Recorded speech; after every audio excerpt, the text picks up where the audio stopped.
तो इसलिए चैतन्य महाप्रभु बोल रहे हैं, गौर सुंदर कह रहे हैं, अरे जीव जाग, सुप्त आत्माओं जाग जाओ, कि कथा निद्रा जाओ माया पिशाची रे कोले। अरे कितनी देर से माया रूपी पिशाची की गोद में सोओगे? कब से सो रहे हो? कहाँ सो रहे हो? माया की गोद में। पिशाची, माया क्या है? पिशाची है। पिशाच क्या करता है? खून चूसता है। पहले पकड़ता है फिर चूसता है, तो पकड़ लेते हैं। ऐसी पिशाची जो होती है वो क्या करती है? बेकारण किसी को भी पकड़ लेती। तो माया ऐसी पिशाची है जो जीव को हमेशा के पकड़ के बैठी है। इसलिए महाप्रभु बोल रहे जाग, कहाँ सो रहा है? उसकी गोद में। फिर क्या बोल रहे हैं? भजीवा बलिया ऐसे संसार भीतरे, भूलिया रहिले तुम्हें अविद्यार भरे। भजीवा बलिया ऐसे संसार भीतरे, तू क्या बोला था पता है तेरे को? तो जीवात्मा को बोल रहे हैं। जीवात्मा क्या बोली थी महाप्रभु को गर्भ में? भजीवा बोली है कि भजूंगा मैं आपको, मैं आप जैसी। मेरे को बहुत कष्ट होता है, माता के गर्भ में बच्चे को बहुत कष्ट होता है 9 मंथ तक। पहले तो कुछ नहीं होता है, धीरे धीरे फेटस से फिर धीरे धीरे उसका अंग विकसित होते हैं धीरे धीरे आने वाले समय में। और माता अगर टीका खाती है तो उसका हालत ख़राब हो जाता है। उधर पेट के जो कीड़े हैं वो उसको परेशान करते हैं, कभी इधर कभी उधर। फिर इधर हाथ भी नहीं हिला सकता बेचारा, एक ही पोजीशन में बंधा रहना होता है।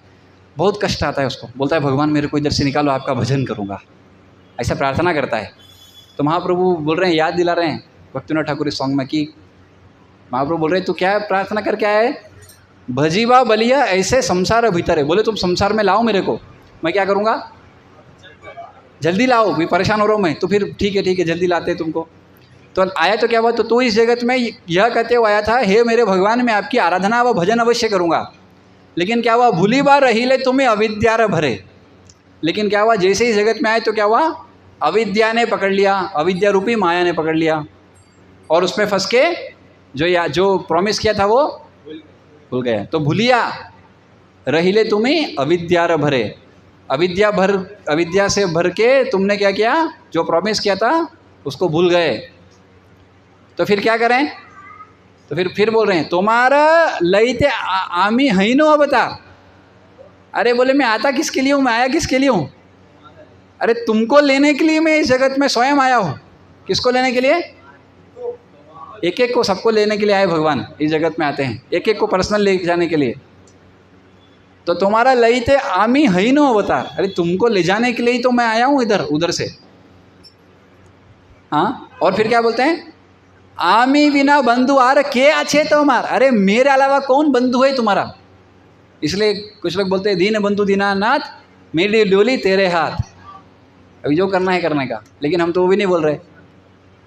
भगवान दीन बंधु है। दीन किसको कहते हैं?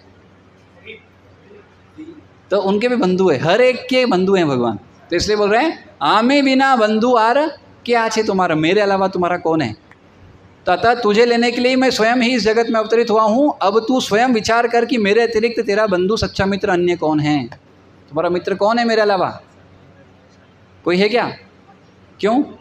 क्योंकि भगवान हमेशा जीवात्मा के साथ वास करते हैं। किस रूप में? परमात्मा स्वरूप में। हमेशा उनके संगी, नित्य संगी। सब छोड़ देंगे आपको, ये शरीर छोड़ देगा, ये शरीर संबंधी सारे लोग छोड़ देंगे, पर जीवात्मा को भगवान कभी नहीं छोड़ते, हमेशा उसके साथ पर्सनल रहते हैं। फिर क्या बोल रहे हैं?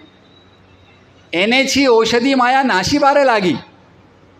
हाँ, अरे तुमको औषधि देना पड़ेगा ना। अभी तुमको माया ने पकड़ लिया तो बीमारी पकड़ ली, तो क्या करना पड़ेगा? औषधि देना पड़ेगा। तो इसलिए एनेची औषधि माया नाशी बारे लागी, हरि नाम महामंत्र लो तुम्हें मांगी।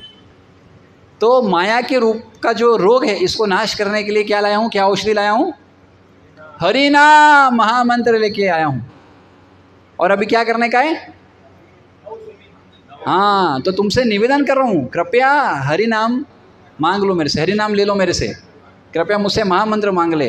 हरे कृष्णा कृष्णा कृष्णा हरे हरे, हरे राम राम राम हरे हरे। प्रभुपाद जी की कृपा से प्रभुपाद ने सबको दे दिया, वो महाप्रभु ने भी दिया, प्रभुपाद उसको सबको फैला के आ गए, सब भाई सब ले लो। हाँ, और फिर लास्ट में क्या बोल रहे हैं? भक्ति विनोद प्रभु चरणे पड़िया, से ही हरि नाम मंत्र लई ले मांगिया। हाँ,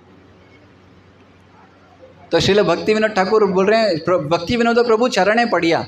भक्ति विनोद ठाकुर ने क्या किया, महाप्रभु के चरण कमलों में गिर के इस हरि नाम को विनम्रता पूर्वक मांग लिया। सही हरि नाम मंत्र लई ल मांगिया, विनम्रता पूर्वक मांग लिया है। तो उनने मांग लिया है तो उनसे अपन भी मांग लो। तो ये सॉन्ग है ऐसा।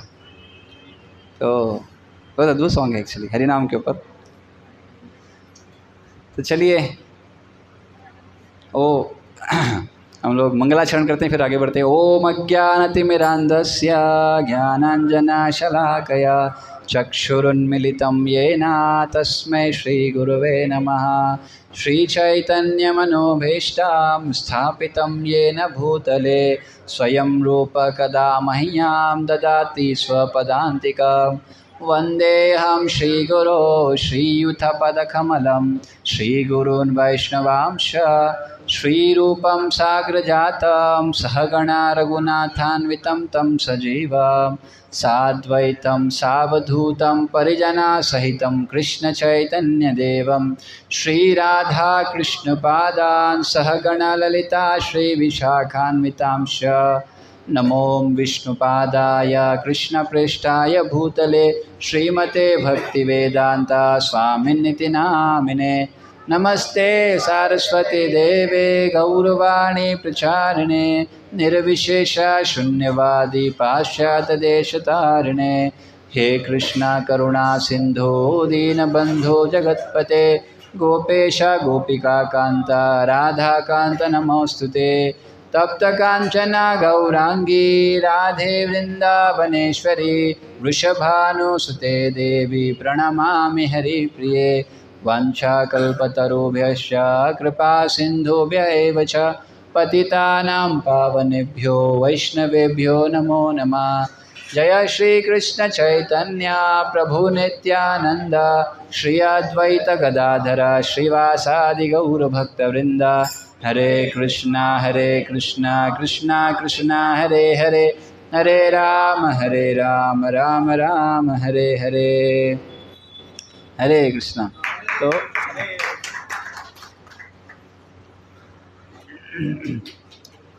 तो आज हम लोग थोड़ा भागवतम से चर्चा चालू करेंगे।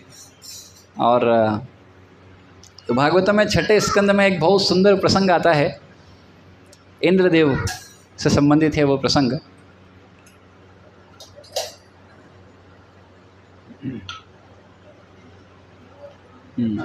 तो एक बार ऐसा दृष्टांत है कि एक बार इंद्रदेव क्या हुआ, तो इंद्रदेव अपने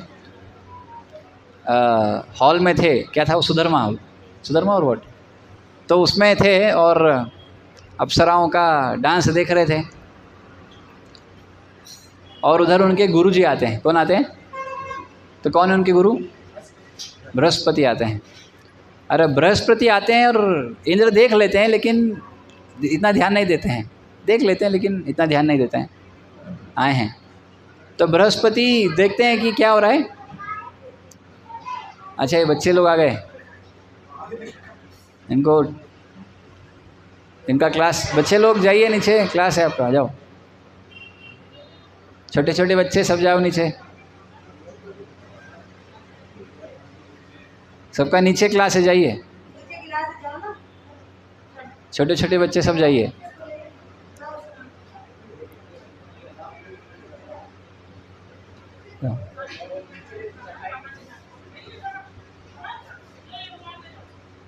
और कोई तो बच्चा नहीं इधर, अब सब बड़े बड़े लोग। अच्छा चलिए, तो बड़ों का क्लास भी चालू करते हैं।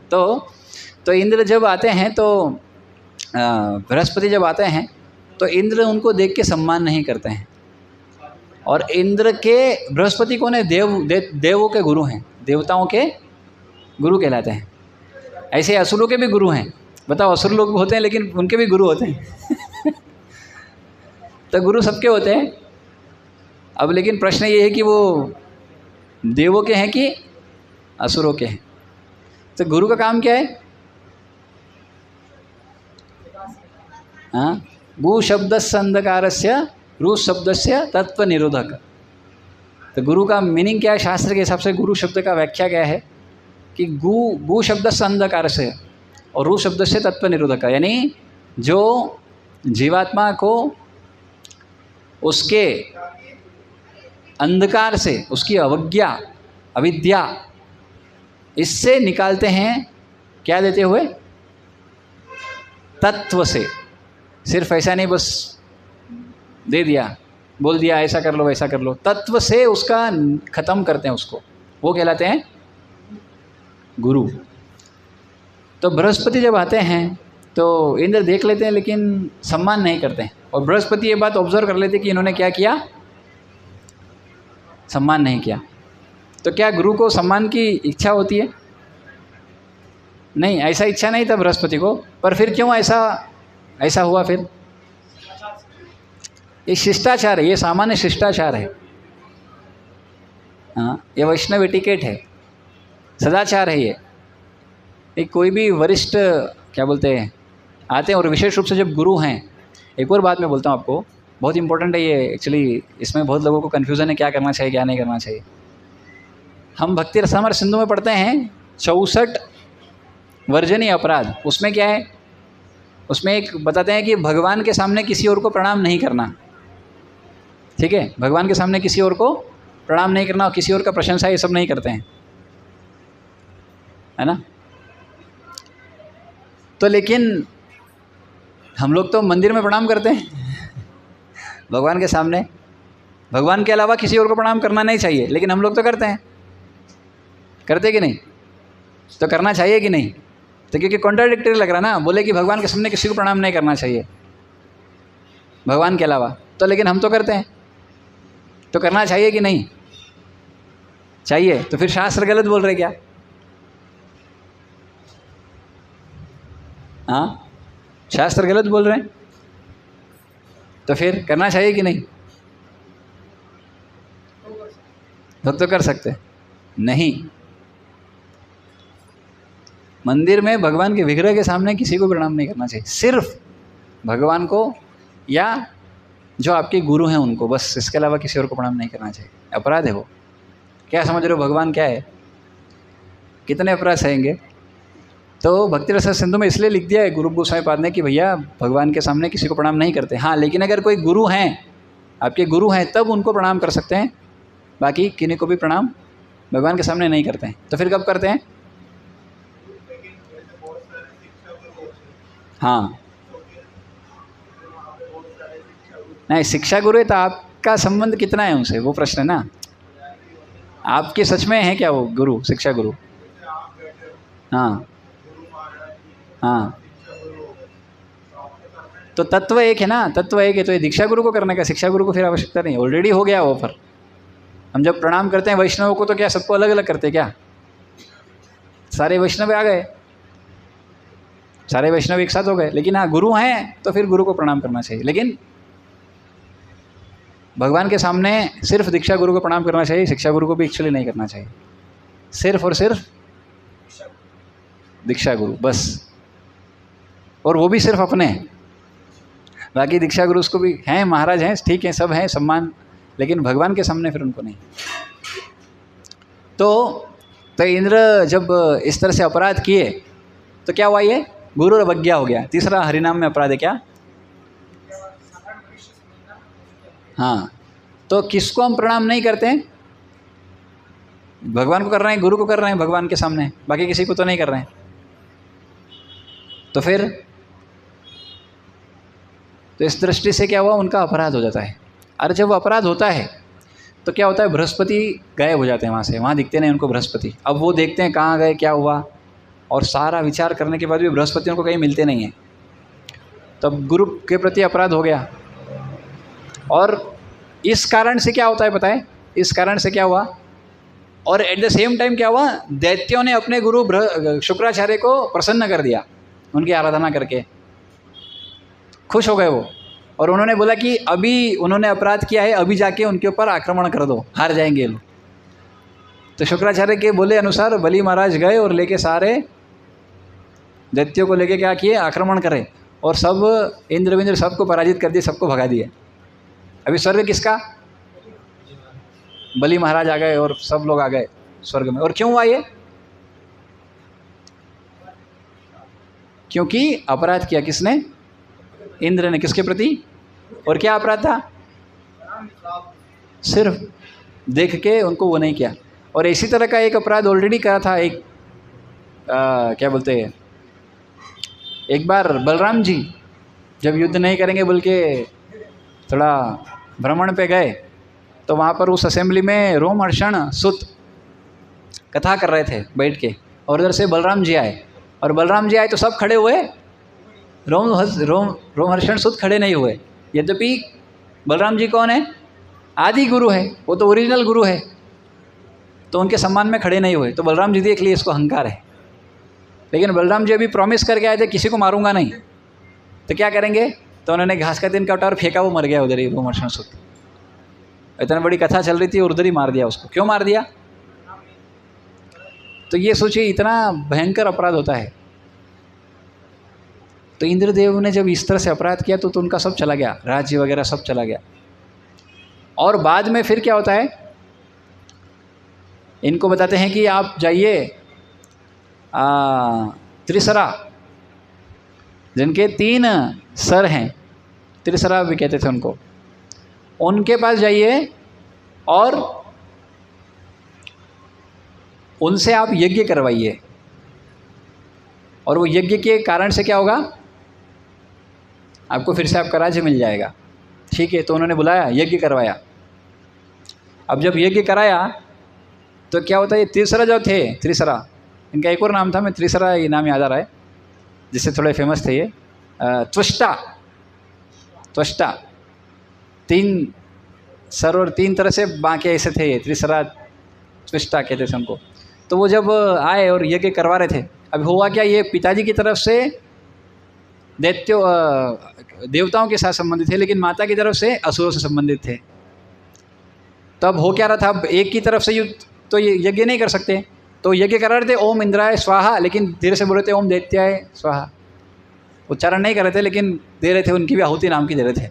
यज्ञ चल रहा है बढ़िया, और यज्ञ एंड होने आया तो इंद्र ने देखा ये क्या कर रहा है, इंद्राय स्वाहा तो बोल रहा है बराबर, लेकिन बीच में कुछ तो मंद मंद में कुछ तो बोल जा रहा है। ये ध्यान दे तो क्या बोल रहा हूँ, ओम दैत्याय स्वाहा, दैत्यों के नाम की भी आहुति दे रहा है। तो मतलब हम तो शक्तिशाली हो रहे हैं, लेकिन वो भी कमज़ोर नहीं होंगे, वो उनके भी नाम की आहुति दे रहा है। तो इंद्र का दिमाग खराब हो गया, बोलिए हमने इसको पुरोहित किया और ये दोनों की तरफ से आहुति डाल रहा है। इमीडिएटली इंद्र ने क्या किया, एक तलवार निकाला और उधर ही मार दिया उसको। अभी क्या हुआ था, एक अपराध किया था गुरु के प्रति, अभी दूसरा अपराध मार दिया, ब्रह्म हत्या, ब्राह्मण का हत्या कर दिया। अरे तो बहुत खतरनाक अपराध है। अब और उसकी हालत खराब हो गई इंद्र की, अभी क्या होगा। तो फिर ऐसा वर्णन आता है कि ये जो ब्रह्म हत्या का अपराध इंद्र को आया, इंद्र को जो ब्रह्म हत्या का अपराध आया, ये 4 लोगों ने लिया, 4 पर्सनालिटीज, 4 अलग अलग व्यक्तित्व ने लिया, और इस कारण से इंद्र ने उनको कुछ वरदान दिया, पर एट द सेम टाइम क्योंकि ये पाप लिया, इसके कारण से उसका परिणाम उनको कुछ कुछ आया। हाँ, तो ये 4 लोगों में से एक है जल, जल ने वो पाप लिया, तो इसलिए समुद्र में विशेष रूप से, तो इसलिए क्या हुआ, इसलिए बबल्स आते हैं वो समुद्र में, उसके परिणाम स्वरूप। और भूमि ने लिया, धरती ने, इसलिए धरती में क्या होते हैं, गड्ढे हो जाते हैं, ये तो समतल होना चाहिए था, गड्ढे हो जाते हैं उस अपराध के कारण। और वृक्षों ने लिया, इसलिए वृक्षों में से वो एक पदार्थ निकलता है जो पवित्र नहीं माना जाता है, गूंद जिसको कहते हैं आप लोग, this is the waste of वृक्ष। और चौथा अपराध लिया स्त्रियों ने, इसलिए उनको रजोकाल दर्शन आता है, उस परिणाम के स्वरूप, उस अपराध को लेने के कारण से। और फिर तो हर बार क्या होता था, माता क्या बोलते हैं, जो दैत्यों की माता है, उनको हमेशा लगता था कि ये जो इंद्र है ये हमेशा बहुत परेशान करता है, तो इसलिए उन्होंने क्या किया, एक व्रत का पालन किया कि ऐसा पुत्र प्राप्त करूंगी जो इंद्र को मारेगा, ऐसा व्रत लेने का उन्होंने कोशिश किया। लेकिन हुआ क्या, उस व्रत का पालन किया उन्होंने, लेकिन उस व्रत के परिणाम स्वरूप एंड में जो आहुति होने वाली थी उसमें बोलने था इंद्र से मरने वाला, इंद्र को मारने वाला पुत्र पैदा हो, लेकिन हुआ क्या, उल्टा हो गया।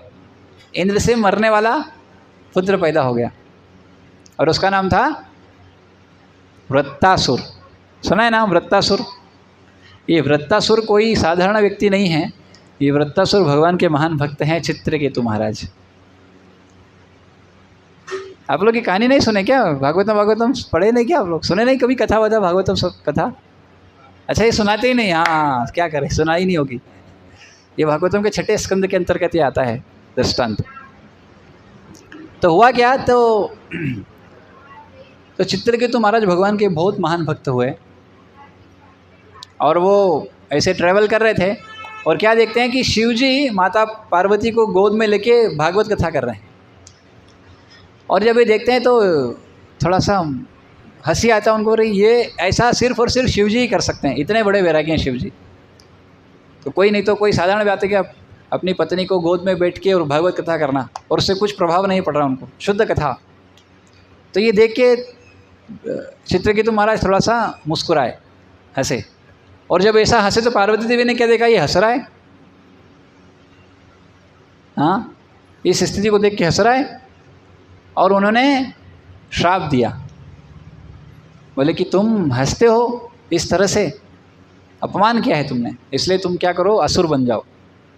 और इस श्राप के कारण से, यद्यपि उसी समय चित्रकेतु महाराज रुके और जाके प्रणाम किया, और ऐसा नहीं बोले कि मैं कारण नहीं दिए कि मैं एक्चुअली ऐसा सोच नहीं रहा था, मैं तो ये विचार कर रहा था कि शिवजी कितने महान हैं, ऐसा सिर्फ शिवजी ही कर सकते हैं, पार्वती देवी को गोद में बिठा के भी भागवत कथा कर सकते हैं, बाकी किसी के बस की बात नहीं है। लेकिन वो ये नहीं बोले ठीक है आपने जो मुझे दिया है उसको मैं स्वीकार करूँगा, और इसके परिणाम स्वरूप आते हैं इस असुर के रूप में जिसका नाम है वृत्तासुर। इतना भयानक असुर था, ऐसा काला को लूटा, बैंगन लूटा था, जैसे ही पैदा हुआ वैसे ही पूरे संसार को ढकने लग गया, ऐसा बढ़ने लग गया, ऐसा भयानक था वो। उसका अगर दृष्टांत आप पढ़ोगे, ऐसा भयानक असुर था वो, असुरों की तरफ आया और ऐसा हाहाकार मचाया उसने, ऐसा हाहाकार मचाया, सब देवता लोग भाग खड़े हुए, कोई टिक नहीं पा रहा था। और इंद्र इधर अपराध कर करके बैठा है, पहले बृहस्पति के प्रति अपराध किया, फिर त्वष्टा का सर काट दिया, और इस तरह से बहुत जघन्य अपराध किया। बाद में फिर इनको बताते हैं कि इसका एक ही तरीका है कि तुमने जो बृहस्पति के प्रति अपराध किया उसके कारण से ये आज जीते हैं, और इनकी शक्ति कौन है, वृत्तासुर। और ये वृत्तासुर को मारना है तो अभी क्या करो, अभी आप जाओ दधीची ऋषि के पास, और दधीची के पास जाके उनसे मांगो कि आपका शरीर चाहिए, आप मर जाओ, आपके शरीर से एक अस्त्र बनाएंगे और उससे हम इसको मारेंगे। तो इंद्र बोले एक तो बृहस्पति के प्रति अपराध मारा, फिर ये ब्रह्म हत्या का अपराध आया, अभी फिर से एक दधीची ऋषि को जाके फिर बोलूँ कि भैया तुम मर जाओ, तो कोई मानने वाला है क्या, बताओ, इतने अपराध पे अपराध चढ़ेंगे मेरे को। तो फिर लेकिन उनको ऐसा बताया गया तो वो गए, बृहस्पति है नहीं तो उनको गाइड किया गया, इस तरह से गए वो।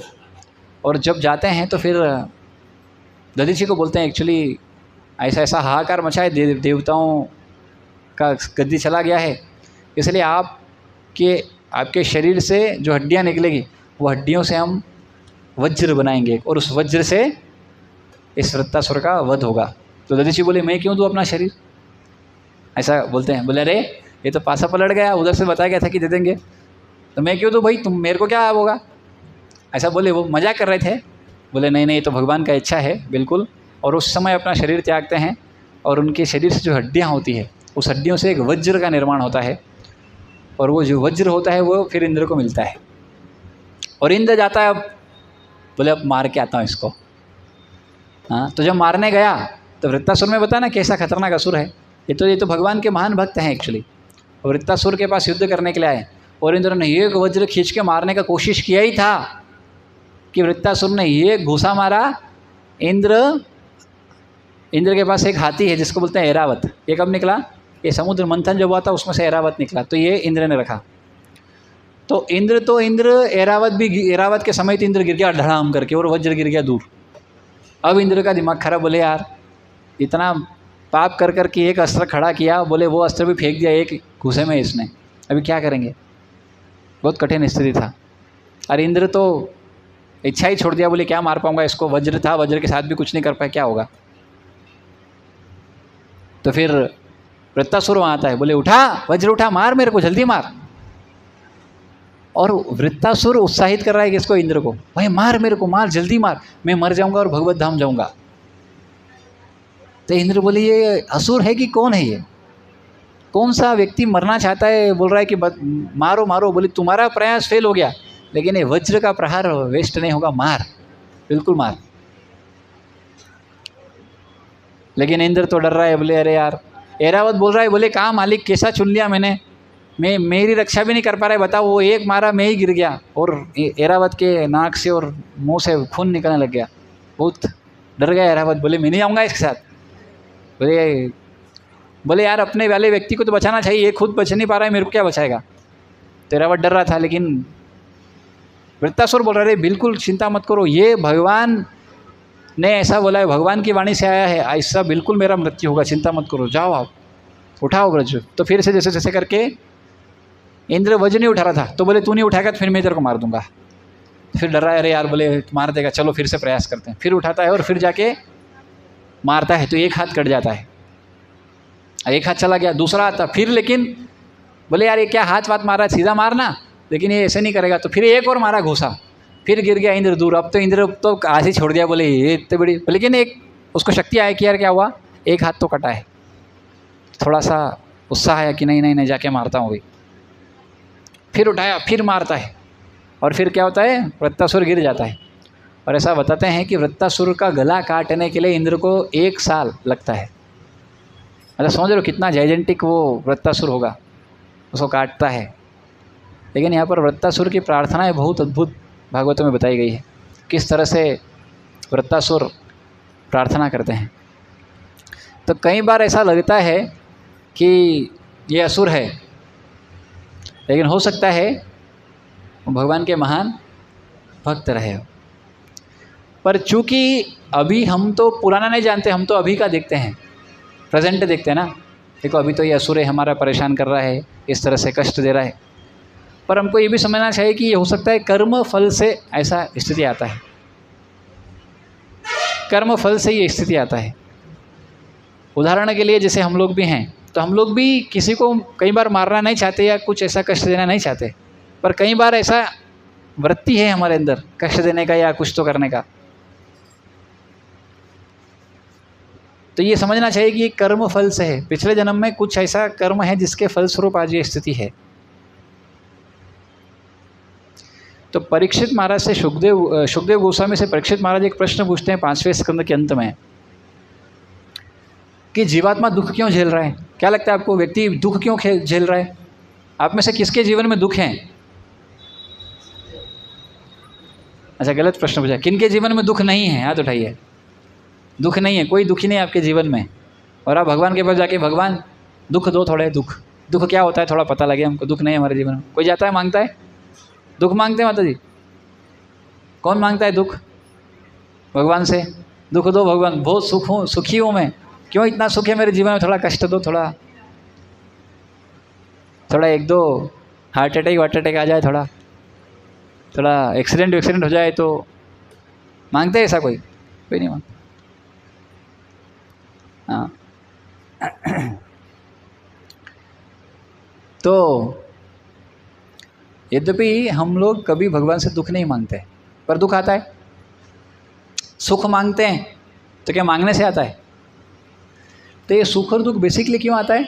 व्यक्ति के कर्म का फल स्वरूप ये प्राप्त होता है, चाहे सुख हो चाहे दुख हो। इससे भगवान का कोई सरोकार है ही नहीं। एक्चुअली जीवात्मा ने कर्म किया, उसका फल आया। अभी आजकल पुराने कर्म का फल आया है, बस यही है, उसके फल स्वरूप आता है। तो पूछते दुख क्यों मिलता है, जीवात्मा को दुख क्यों मिलता है? तो क्या उत्तर देते हैं? सुखदेव गोस्वामी बोलते हैं क्योंकि उसने कर्म किया है, इसलिए दुख आता है, क्योंकि उसने कुछ तो बुरा कर्म किया इसलिए। तो बोलते हैं तो फिर इससे बचें कैसे? तो बोले जान जाओ, क्या बुरा है कर्म वो मत करो, बच जाओगे। बोले बस सही है। तो लेकिन वो सोचते हैं तो फिर चलिए अभी मैं जान गया कि ये करने से मुझे पाप चढ़ेगा या मुझे कोई कर्मफल आएगा, बुरा दुख आएगा, तो मैं जान गया तो अब नहीं करूँगा। पर जो पहले का किया है उसका क्या होगा? पहले का तो किया हुआ है ना, उसका क्या होगा?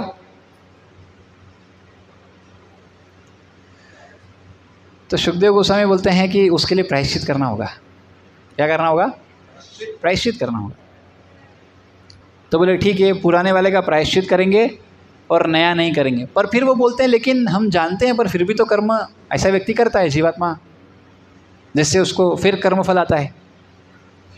यानी पाप तो नहीं कर रहे हैं लेकिन पाप करने का वृत्ति तो खत्म नहीं हो रहा है।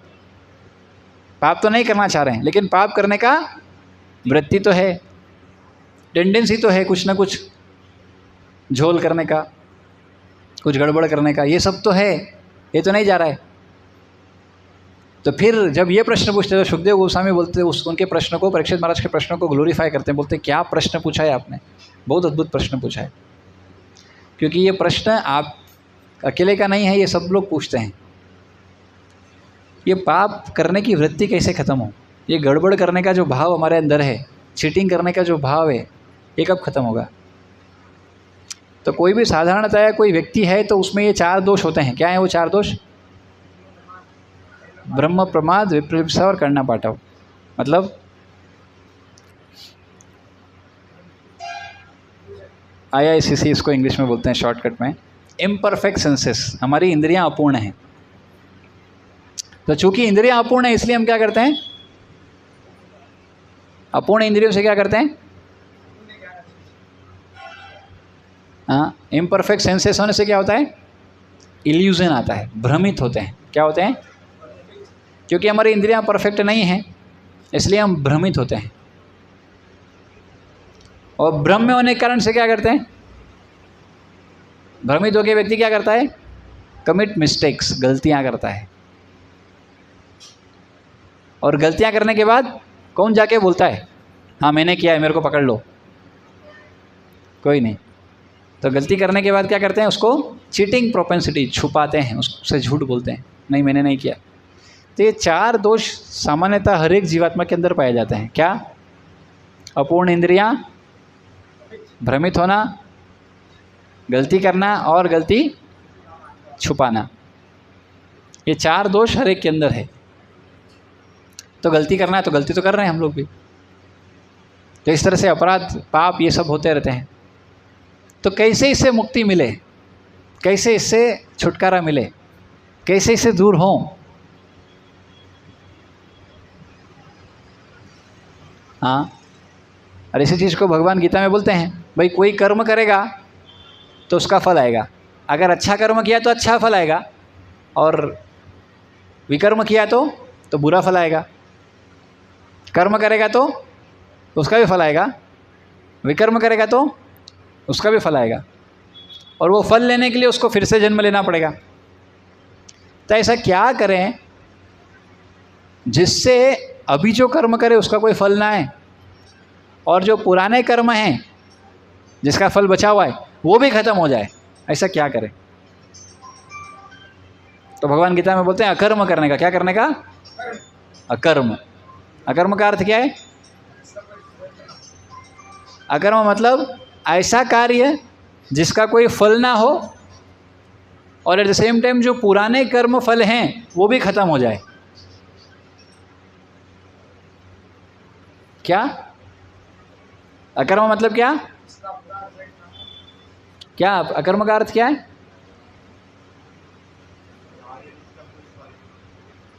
तो जो भी कार्य किया जाए, जो भी कर्म किया जाए, उसका कोई फल प्राप्ति ना हो, और जो पुराना कर्म का फल आने वाला है वो भी नलीफाइड, वो भी खत्म हो जाए। ऐसा भगवान बोलते हैं ये करना चाहिए। गीता में कई लोग बोलते हैं गीता में क्या बोला है? कर्म ही पूजा है। अरे भाई कौन सा कर्म पूजा है? कर्म, विकर्म की अकर्म। तो भगवान बोल रहे हैं अकर्म पूजा है। लेकिन ये तो पता ही नहीं लोगों को कि 3 तरह के कर्म हैं। ऐसे 3 तरह के क्या, कई तरह के कर्म हैं, पर अगर गीता के अनुसार भगवान बता रहे हैं तो 3 तरह के। ऐसे तो कई तरह के हैं, शरीर के आधार पर, और अन्य अन्य तरह के कर्म हो गए। लेकिन एनीवे, आपातकालीन कई बार आते हैं। और नैमित्तिक कर्म, इस तरह के कई तरह के कर्म वर्णन है अलग अलग दृष्टिकोण से देखा जाए तो। लेकिन गीता के अनुसार भगवान बोल रहे हैं कर्म नहीं करना है, विकर्म नहीं करना, अकर्म करना। और वही चीज़ सुखदेव गोस्वामी परीक्षित महाराज को भागवतों में भी बोलते हैं, क्या करने का। तो कैसे जाएगी पाप करने की वृत्ति, तो वो ऐसे ही करना पड़ेगा ना, जो अभी आप कर रहे हो उसका भी फल ना आए और पुराने वाले का भी खत्म हो जाए। क्योंकि अभी पाप नहीं करेंगे तो कुछ तो करेगा, उसका फल आएगा, तो वो भी नहीं आए और एट द सेम टाइम पुराना जो है वो भी खत्म हो जाए। और वो देते हैं, बोले इसका एक ही तरीका है, वो है हरि नाम। क्या करने का, हरे कृष्णा कृष्णा कृष्णा हरे हरे, हरे राम राम राम हरे हरे। तो भगवान का नाम ही इसका एकमात्र तरीका है, ऐसा गीता में भी भगवान बोल रहे हैं। और हाँ, तो एक्चुअली आप देखो तो अलग अलग चीज़ें हैं, यज्ञ दान तपस्या अलग अलग सुनते हैं हम लोग, है ना। तो ऐसा बोलते हैं यज्ञ अलग अलग युग में अलग अलग विधि था, अलग अलग तरह के यज्ञ होते थे, बहुत तरह के यज्ञ होते हैं। तो पहले अश्वमेध यज्ञ होते थे, या गोमेध यज्ञ होते थे, या और भी तरह के यज्ञ होते थे। अश्वमेध यज्ञ में क्या होता था,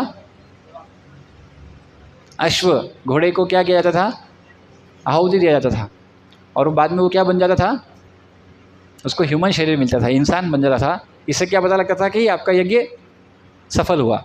ऐसे गो मेध यज्ञ में सांड को लाते थे, उसका बलि देते थे, और वो क्या बन जाता था, उसको भी मनुष्य शरीर मिलता था। तो इससे पता लगता था कि ये यज्ञ सफल हुआ। तो इस तरह से यज्ञ होते थे अलग अलग समय पे, अलग अलग कार्य के लिए।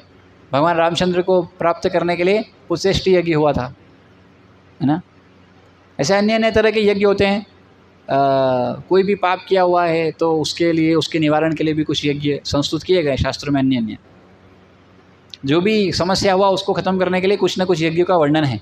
और लेकिन इस कलयुग के लिए जो यज्ञ है वो है हरिनाम संकीर्तन महायज्ञ। हरे कृष्णा कृष्णा कृष्णा हरे हरे, हरे राम राम राम हरे हरे।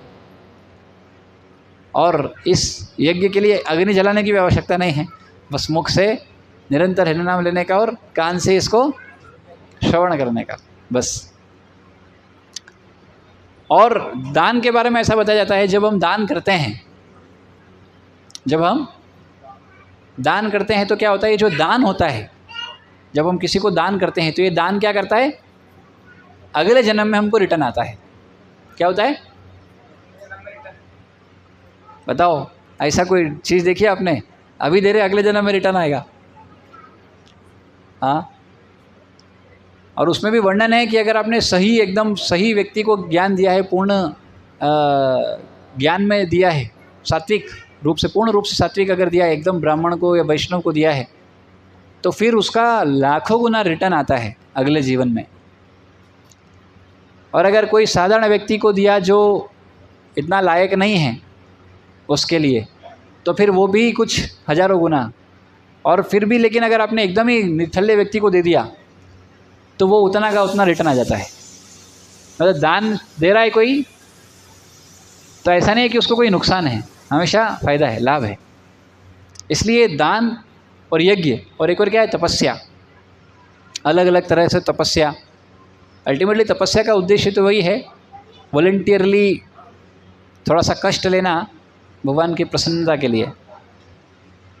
हाँ, तो अलग अलग तरह से कोई, अभी भक्ति हम लोग करते हैं तो हरिनाम करना, सुबह जल्दी उठना, ये सब थोड़ा सा तपस्या जैसा शुरू में लग सकता है, बट ऑफ कोर्स इतना मुश्किल नहीं। पहले ज़्यादा तपस्या होता था। पहले तो जब यज्ञ ध्यान करते थे तो कितना सालों सालों तक उनको एक ही पोजीशन में बैठे रहते थे और बहुत लंबा लंबा समय तक बैठते थे, भूख प्यास और इस सब को कंट्रोल करते थे। अभी तो वो तो पॉसिबल नहीं है, तभी तो प्रसाद पाइए और हरि के गुण गाइए, वही विधि है, बहुत इजी है, ज़्यादा कोई मुश्किल नहीं है। तो ये जो यज्ञ दान और तपस्या है, गीता में भगवान बोलते हैं ये कार्य कभी भी त्यागना नहीं चाहिए जीवात्मा को। ये हमेशा उसके काम के हैं, कभी नहीं त्यागना चाहिए। आप शरीर त्यागते हैं, बाकी चीज़ें भी त्यागते हैं, लेकिन ये कार्य कभी भी नहीं त्यागना चाहिए, हमेशा करते रहना चाहिए।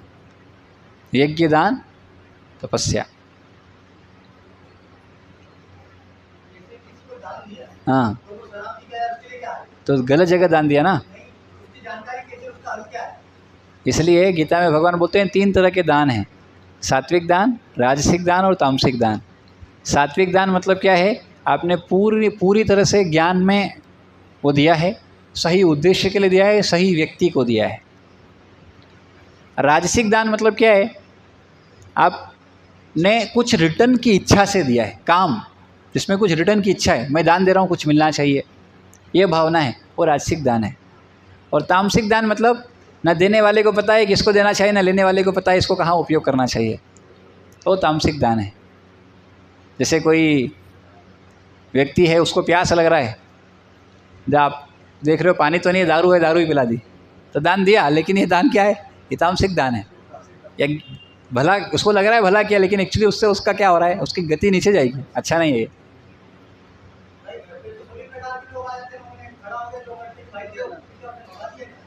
तो ऐसे व्यक्ति को सबसे बढ़िया दान क्या देना चाहिए, घर में आप प्रसाद बनाइए और ऐसे व्यक्ति को प्रसाद दीजिए, उससे उसका चेतना शुद्ध होगा।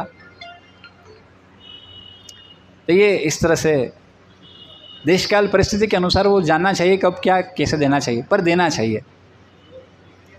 कोई भी आता है घर पे, उसको कुछ ना कुछ देना चाहिए। तो हमारे घर में इसलिए प्रसाद का स्टॉक रहना चाहिए, आए कोई भी, हाँ आइए, हरे कृष्णा, प्रसाद पाइए, और हरि नाम बुलवाने का, उनसे हरि नाम बोलो, ये प्रसाद पाओ। कई बार छोटे छोटे बच्चे हमारे पास भी आते हैं, वो हरि नाम बोलो, हरे कृष्णा हरे कृष्णा हरे कृष्णा हरे कृष्णा कृष्णा कृष्णा कृष्णा कृष्णा हरे हरे हरे हरे हरे राम हरे राम हरे राम हरे राम राम राम राम राम हरे हरे हरे हरे। मैंने कहा फिर लो, फिर से बोलो, ऐसा 2-3 बार उसको बुलाने का। उसको नहीं पता क्या दिया है आपने, ऐसा बहुत ज़रूरी है। तो कई लोग आपको वैसे मिलते हैं ना दान लेने के लिए, देना चाहिए, ऐसा नहीं कि देना नहीं चाहिए। देखिए क्या ज़रूरी है देना। कई बार साधु लोग भी आते हैं, हमसे भी हमारे पास भी कई लोग आते हैं, हमसे ही मांगते हैं। तो कई भक्तों को मैं देखा, बोलते हैं प्रभु जी हम भी मांगते हैं यार, हमको कहाँ ले रहे हो ऐसा बोल देते हैं वो, लेकिन एक्चुअली देना चाहिए। और इसलिए हमेशा हमारे साथ प्रसाद रखना चाहिए और देना चाहिए। प्रसाद सबसे अच्छा है देना। लेकिन फिर ये भी समझना चाहिए कि अगर हम सक्षम हैं तो फिर उस हिसाब से देना भी चाहिए। सक्षम है और उस व्यक्ति की क्या आवश्यकता है, सही रूप से अगर मदद हो सके तो देना चाहिए। पर ये बढ़िया है, प्रसाद देना चाहिए, है ना, सबसे अच्छा है प्रसाद दें। भगवान का महाप्रसाद उसको मिलेगा तो क्या होगा, तो आप भक्ति दे रहे हो उसको, क्योंकि 64 अंगों में से भक्ति के 64 अंगों में से एक अंग क्या है, भगवान का प्रसाद पाना, ये भक्ति है। सिर्फ कोई प्रसाद पा रहा है वो भक्ति कर रहा है। ऑफकोर्स ये मुख्य अंग नहीं पर है, 64 अंगों में से इंक्लूड किया गया है इसको। तो इसलिए अगर आप किसी को प्रसाद दे रहे हो ना, तो इसका मतलब क्या है, हाँ उसको भक्ति मिल रहा है।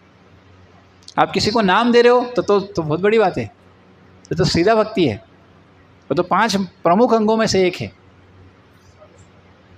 हाँ, इस तरह से जब कोई कर रहा है कीर्तन में, कीर्तन आप कर रहे हो, नगर संकीर्तन, और जितने भी लोगों के कान में जा रहा है, और वो कोई आगे थोड़ा डांस कर रहा है, भगवान के विग्रह के सामने नाचना चाहिए, ऐसा वर्णन भी शास्त्रों में। तो ये सब भक्ति के अंग के अंतर्गत आता है।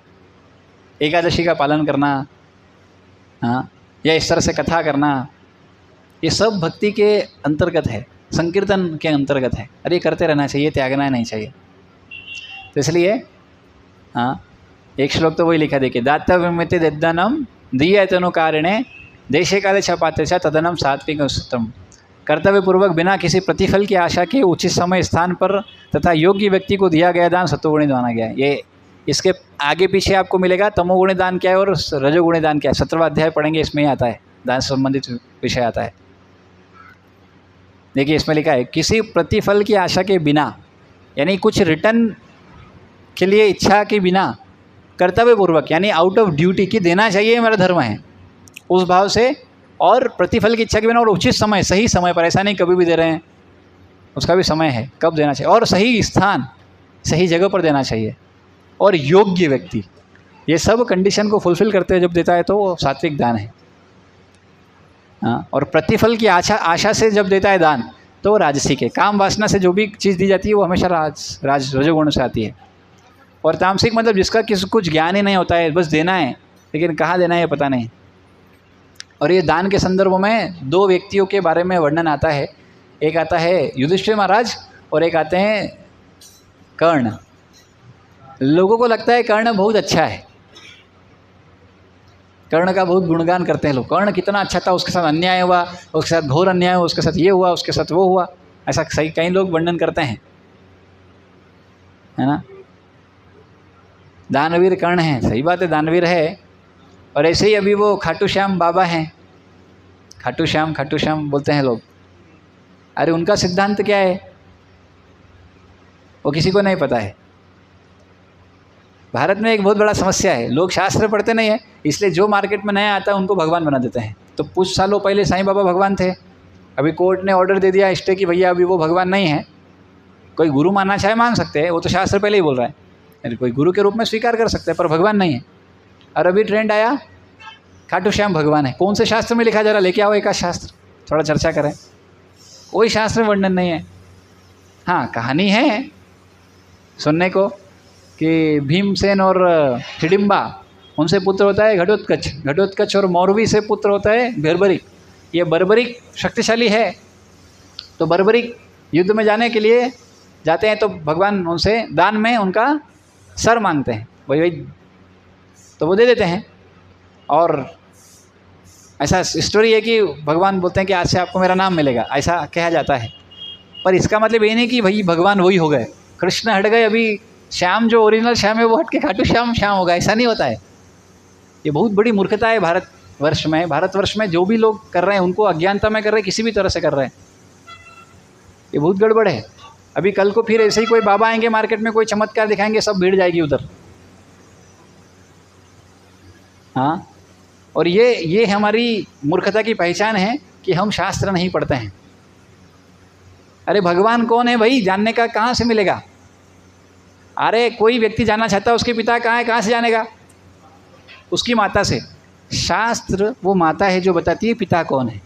अब हमने माता के पास गए नहीं, पूछा नहीं पिताजी कौन है, अपने आप से पिताजी मान लिया, अपने आप से भगवान मान लिया। तो लोगों ने कहा मान लिया, लोगों ने किधर से बोला है। ये बहुत बड़ी गंभीरता का विषय है भारत के लिए। तो हमारी आस्था है, लेकिन ये आस्था का सही कारण नहीं, यानी आस्था है बस कहने के लिए, हाँ हमको इधर अच्छा लगता है, हमको इधर से फल मिलता है। ये जो हम बोलते हैं ना हमको यहाँ से फल मिला, ये फल किस प्रभाव से आया, एक कर्म के प्रभाव से आया है। सच में अगर किसी को भगवान की विशेष कृपा, किसी की कृपा मिलती है तो भौतिक संसार की कोई चीज़ नहीं मिलेगी उसको। क्या मिलेगा, जो आप किसी प्रयास से अर्जित ना कर पाओ वो चीज़ मिलेगी, उसको बोलते हैं कृपा। कृपा किसको बोलते हैं, कृपा किसको कहते हैं पता है। मैं आपको उदाहरण देता हूँ। एग्ज़ाम में अगर मान लीजिए 100 नंबर का पेपर होता है और पासिंग मार्क्स अगर 33 है, और लेकिन आप वो भी नहीं ला पाए, आप 27 ही ला पाए, तो ऐसे केसेस में जो टीचर होता है वो उस पर कृपा करता है और उसको ग्रेस देता है, जिसको 5 नंबर उसके कारण से वो पास होता है। जो आप नहीं कर पा रहे हो वो जो मिलता है वो है कृपा। तो जो हमको मिल रहा है ये एक्चुअली क्या है, हमारे कर्म फल है। कृपा वो चीज़ देगी जो आप जिसके लायक नहीं हो वो आपको मिले, वो कहलाती है भगवत कृपा, वो कहलाती है साधु कृपा। क्या है वो है भक्ति। वो कोई भौतिक संसार की वस्तु नहीं है। हाँ, ये हो सकता है कोई गरीब हो अमीर बन गया तो कृपा है, लेकिन भगवान बोलते हैं ये कृपा रियल कृपा नहीं है। रियल कृपा क्या है, तो भगवान बोलते हैं जिस पर मैं कृपा करता हूँ उसका सब कुछ ले लेता हूँ।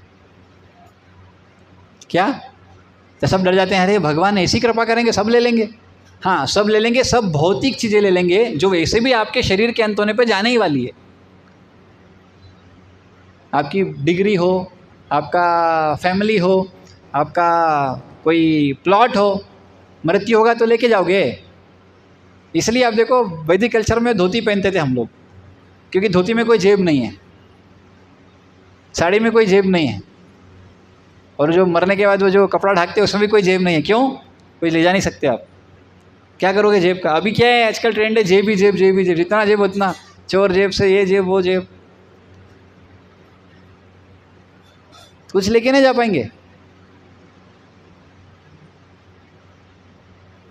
लेकिन क्या जाएगा? हरि नाम जाएगा।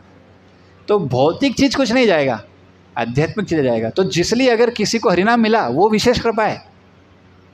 हरिनाम मिला, भक्ति मिला, ये कृपा है जो आपके साथ नेक्स्ट लाइफ में भी जाएगा।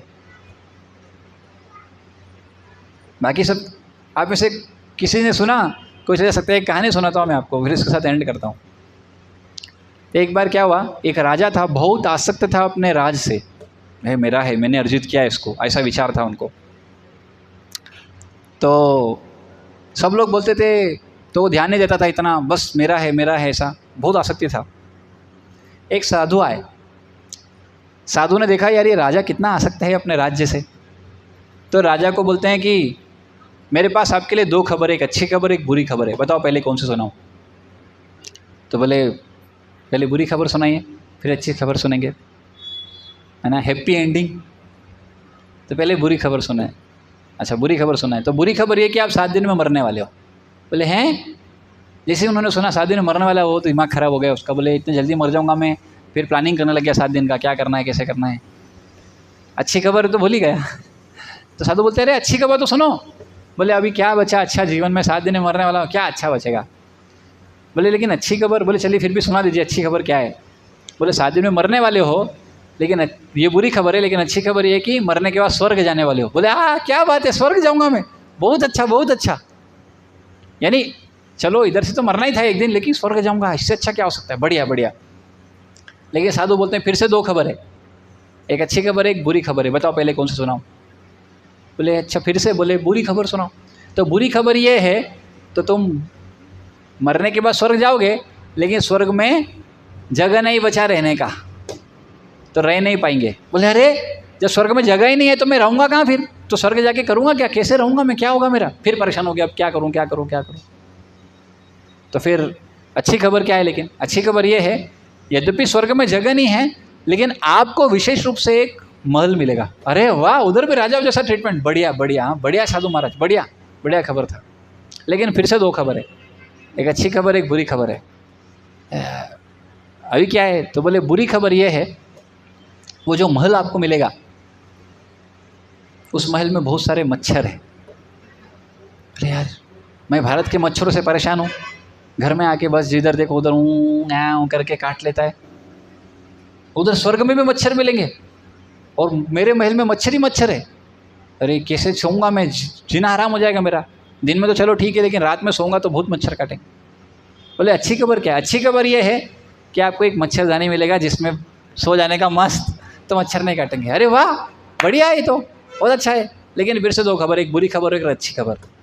फिर से बोले कौन सी पहली सुनाऊं? बोले बुरी खबर। बुरी खबर ये है कि उस मच्छरदानी में छेद है।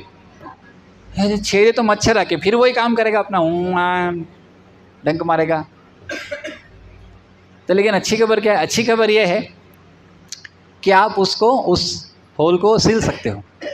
अच्छा सिल, हाँ फिर कोई बात नहीं। लेकिन फिर से 2 खबर है। अरे बोले महाराज कब तक चलेगी, तुम्हारी खबर ही खत्म नहीं हो रही है। तो बोले आखिरी है। बोले अच्छा आखिरी है, क्या है? तो बोले बुरी खबर ये है कि जो छेद रहेगा उसको सिलने के लिए धागा तो आपको मिल जाएगा, पर सुई नहीं मिलेगी। भाई तो सुई नहीं मिलेगी तो सिलूँगा कहाँ से? सिलाई तो सुई से होती है। तो लेकिन एक अच्छी खबर भी है। बोले अच्छी खबर क्या है? अच्छी खबर ये है कि आप यहाँ से अपने साथ एक सुई लेके जा सकते हो। बोले क्या बोला? बोले अपने आप यहाँ से अपने साथ एक सुई लेके जा सकते। फिर से बोलना क्या बोला? बोले अपने साथ एक सुई लेके जा सकते हो। बोले जब शरीर नहीं जाएगा तो सुई कहाँ से जाएगा? तो बोले महाराज राजा इतने बड़े आप हो, यही तो समझाना चाह रहे थे। जब शरीर नहीं ले जा पाओगे, सुई नहीं ले जा पाओगे, तो ये क्या इसको चाटोगे क्या, ये लेके जाओगे क्या? इतना आसक्ति है जो इन सब चीज़ों से लेके जाओगे क्या कुछ? तो कुछ नहीं जाएगा, तो फिर क्यों इतना आसक्ति? तो बोलता अच्छा ये बात है। तब फिर वो उसका आसक्ति जाता है। ऐसे साधुगण होते हैं, कई बार इस तरह से समझा देते हैं। तो सही बात है, हमारे साथ एक्चुअली सच में कुछ नहीं जाएगा। क्या जाएगा? क्या जाएगा? भगवान का नाम जाएगा। इसलिए कलयुग के लिए और कोई विधि नहीं। अगर आप देखो तो सारे शास्त्रों में बताया गया है, अलग अलग युग में भी जो विधि था उसमें भी शुद्धिकरण तो भगवान के नाम से ही होता था। पहले सतयुग में कृत्य ध्याय तो विष्णु, भगवान विष्णु पर ध्यान करते थे। तो जब ध्यान करते थे तो ध्यान क्या करते थे? तो उसमें भी भगवान का मंत्र बोलते थे, ओम नमो भगवते वासुदेवाय। ये सतयुग का मंत्र है, लोग इसको बोलते थे उस समय पर। और ये नाम करते करते करते शुद्धिकरण होता था। फिर अगला युग आया, हाँ, कृत्य ध्याय तो विष्णु त्रेतायाम उच्चतमखे, त्रेता युग आया, उसमें यज्ञ करते थे। उस यज्ञ में भी अल्टीमेटली ओम विष्णवे नमः, ओम विष्णवे नमः ऐसा करके, हाँ, जब उच्चारण किया जाता था और यज्ञ हवनी दी जाती थी तो ये भगवान का नाम से शुद्धिकरण होता था, हाँ, विशेष रूप से। और द्वापरे परिचर्याम, द्वापर युग में जब डीटी वर्षिप अर्चा वगैरह की सेवा चालू हुआ, उस समय पर भी आप पता है अल्टर में जाने के लिए कुछ मंत्र का उच्चारण करके जाना होता है, आचमन करना होता है, वो भी भगवान के नाम से किया जाता है। ओम केशवाय नमः, नारायणाय नमः, माधवाय नमः, 12। और जो ब्राह्मण दीक्षित हैं उनके लिए तो कई तरह के अलग अलग तरह के आचमन है, बहुत लंबा चौड़ा आचमन, 24 भगवान के नाम बोल के आचमन होता है। तो वो नाम, भगवान का नाम से ही हर जगह शुद्धिकरण होता है। और इस कलयुग में तो और कुछ और बचा ही नहीं, सिर्फ एक ही विधि, क्या? हरे कृष्णा कृष्णा कृष्णा हरे हरे, हरे राम राम राम हरे, सिर्फ हरि नाम। इसलिए वो जीव जागो उस सॉन्ग में भी वही बोल रहे हैं कि भक्तिविनोद ठाकुर ने महाप्रभु से हरि नाम मांगा है, और हमको क्या करने का? भक्तिविनोद ठाकुर से मांग लेने का। हाँ, तो महाप्रभु की कृपा से हरिनाम सबको मिला है, लेकिन थोड़ा प्रयास हमको भी करना पड़ेगा, नाम लेना पड़ेगा। तो चलिए हम थोड़ा नाम लेते हैं। माला है ना हमारे पास, थोड़ा डिस्ट्रीब्यूट करें। तो एक मंत्र, एक माला हम लोग करेंगे सब साथ में। और ऐसा नहीं कि बस यहाँ आते तो ही करने का है, घर जाके भी करने का है। और ये कोई आपके माला करने से कोई मेरे को कोई फ़ायदा नहीं है, लेकिन फ़ायदा ज़्यादा आपको है। मेन गीता में तो भगवान बोलते हैं मनुष्य नाम कि मुझे सबसे प्रिय कौन है? न च तस्मात् मनुष्येषु, सबसे प्रिय वो है जो इस भगवत गीता के ज्ञान को दूसरों को देता है। हाँ, लेकिन ये जो हरिनाम है ये तो विशेष, क्या बोलते हैं, आध्यात्मिक धाम से हमको, एक्चुअली हम भौतिक जगत में और आध्यात्मिक जगत ये दोनों को जोड़ने वाला ये नाम है। और गोलों का चार्ट अगर आप देखो तो हम भौतिक जगत में जहाँ पर भी हैं, भूलोक में, ये 14 लोकों में से एक लोक में, और भगवान उनके धाम में, और यहाँ से वहाँ, इसलिए बोलते हैं हरिनाम एक सफ़र है, हाँ, भौतिक जगत से आध्यात्मिक जगत तक का। तो नाम लेते लेते वहाँ जा सकते हैं, पर निरंतर लेना, ऐसा नहीं आज लिया कल नहीं लिया, ऐसा नहीं, रोज़ लेना, इसलिए बहुत इम्पोर्टेंट है। हाँ भाई, हमारे पास कुछ नहीं है, हमारे अंदर कोई शक्ति नहीं, सच बात तो ये है, हरिनाम में सारा शक्ति है। जिसने नाम लिया है उसको शक्ति आता है, क्योंकि भगवान में शक्ति है। ऐसा बोलते हैं कि भगवान से भी ज़्यादा शक्तिशाली भगवान का नाम है इस कलयुग में तो। हाँ, इसलिए सब को नाम जप करना चाहिए, सबको। और ये नाम जप से इतना शुद्धिकरण होता है, जो हिप्पीस थे वो हैप्पीस बन जाते हैं। हाँ, आज इस्कॉन कहाँ नहीं है, चाइनीज़ जो उनके लिए ऐसा है, जो चल सकता है वो चल सकता है, जो चलने वाला है सब खाते हैं वो लोग। वो तो फेटस भी खाने लग गए, भ्रूण को भी खाते हैं वो लोग, अभी इंसान को भी खाते हैं वो लोग, इतना गंभीर स्थिति है। हाँ, लेकिन जब प्रभुपाद जी हरिनाम का प्रचार किए, पूरी दुनिया भर में लोग सब छोड़ के भगवान की भक्ति चालू किए। और कई लोग मैं देखता हूँ तिलक लगाते हैं और सिगरेट पीते हैं, और तिलक लगाते हैं और तंबाकू खाते हैं। ये तो दोनों बात तो सरासर गलत हो गई ना। या तो इसको, ये तो भगवान का नशा करेगा, या तो दूसरा नशा करेगा। जो व्यक्ति भगवान का नशा करेगा दूसरा नशा कर ही नहीं सकता, क्योंकि सबसे बढ़िया तो भक्ति है, इससे बड़ा और क्या नशा है। लेकिन फिर भी कुछ लोग न तो ठीक से भक्ति करेंगे, ना तो ये करेंगे, दोनों ही नहीं करते हैं, ना तो भजन करते हैं और ना तो एंजॉय भी नहीं कर पाते हैं ठीक से। एंजॉय करने के लिए तो बने ही नहीं हम। तो ये जितना जल्दी जो समझे वो बेस्ट है। चलिए, तो हम लोग अभी थोड़ा, सबको मिला माला? सबको मिला? किनको नहीं मिला? सबको मिला, ओके। तो कैसे करना है देखिए, ऐसा माला होगा आप सबके पास,